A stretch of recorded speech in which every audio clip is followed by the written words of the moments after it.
Hi, my name is Krystal and I'm the co-founder of Refresh Natural Health, and today we are going to talk about a really fun topic. We're going to talk about enemas. This in my hand is an enema bucket, and some of you might be like, oh my god, what is she doing?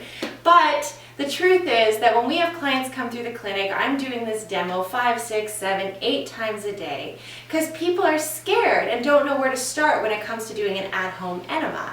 Which to me is a little bit surprising because if we look at simply just 100 years ago, every household had an enema bucket, and people would use the enema as a way to relieve sickness, like flu, if they had a headache. It was prescribed by doctors. At this day and age, we're not using that. We're using pharmaceuticals, which in certain circumstances cause distress in our system, further any constipation or illness that we're experiencing, and ultimately just set us up to be worse than we were in the beginning. Whereas an enema really helps the body and supports its natural functions, and that's what we want to look at. So I'm going to show you how you would do this at home so that you can just release all fear associated with it and know that you have the power to take control of your health and make yourself start to feel better. Okay, so this is the enema bucket. I prefer the enema bucket because it's really easy to clean. It air dries really easy, so it's ideal for reusing.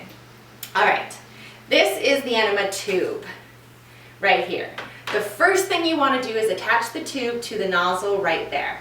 Now anything that you put in the bucket is going to flow through the tube, so you want to make sure that this valve here on the near the end is closed, like so. When that valve is closed, it's pinched closed, nothing's going to flow through the bucket. You can also attach the tube, the end of the tube, up to the top there. All right.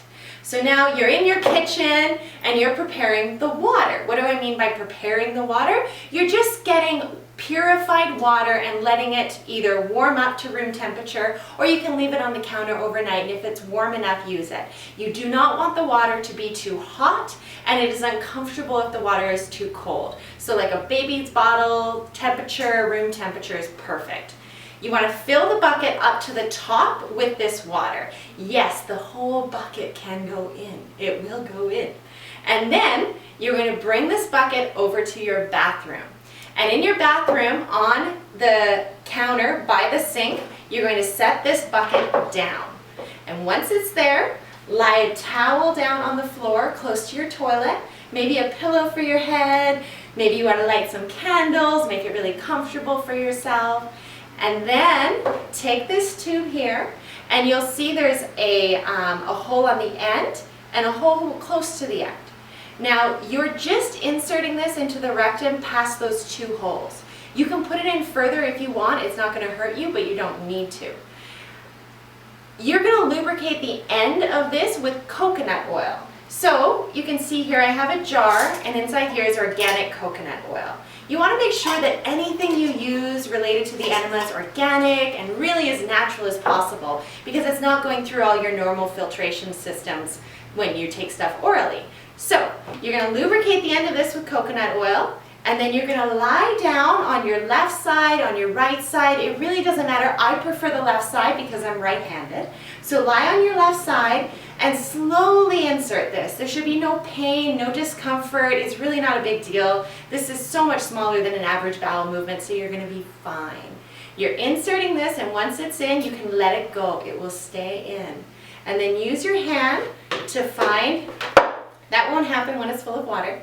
Use your hand to find the valve again and open it up.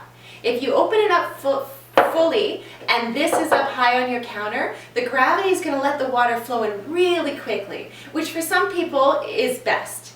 If you find like that's too much for you, then you can play with this valve and you can either pinch the tube itself to slow down the water flow, or you can have the valve half closed. And you can play around with that. You are in control. So you're totally safe and comfortable, and you control the flow of the water.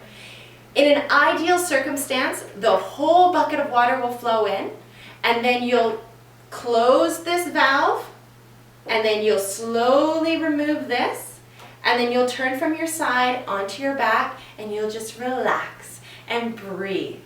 And when you feel an urgency to release, you'll sit up, sit down on the toilet, and then release whatever's there. It's a really good opportunity to raise your arms above your head, do some twist and turn, massage your abdomen, get to know your body again, play with different pressure points, just relax on the toilet, leave time to just be there and be present with your body. And then you're going to clean the bucket out with hot soap and water over the sink, clean this tube off, the end of the tube off, clean this valve off, and then just store it under your sink to air dry for the next time you want to use it. So that's an ideal circumstance.